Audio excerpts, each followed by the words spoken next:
Hello, someone. Yeah.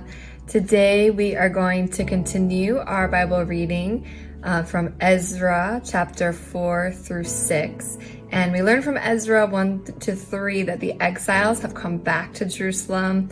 God gave Ezra the task of rebuilding the temple in Jerusalem that had been destroyed by the Babylonians. And so the exiles are hard at work and have great enthusiasm for rebuilding the temple. But then in Ezra 4, we see that their enemies hear that they are rebuilding the temple. And it says in Ezra chapter 4, verse 4, that they tried to discourage and frighten the people to keep them from this work. And this went on for more than 35 years. They came up against opposition after opposition. And I can imagine the discouragement that they felt when they kept coming up against resistance. And I know many of us are feeling that same feeling today. 2 years of the pandemic, some of us are really feeling discouraged. We don't want to keep building. The work seems laborsome, it seems hard. Many of our congregations still have not come back to church. We feel like giving up, and what can happen is that discouragement, more than anything else in ministry, can keep us from moving forward with building God's house, just like the people in Ezra 4.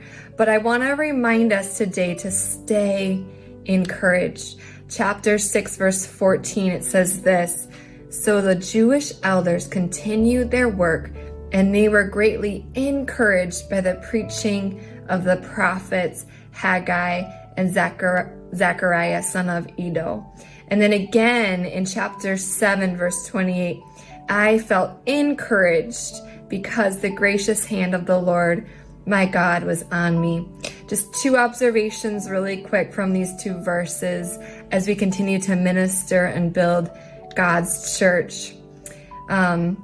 First observation is this: they were encouraged by others preaching. And so we need to continually feed our souls and renew ourselves if we're to continue to be effective in the work of the ministry. And then second observation is that remembering that you're called by God, that the hand of God is on you to do His work. He will never leave you or forsake you. Amen. I hope this was encouraging to you today. God bless you.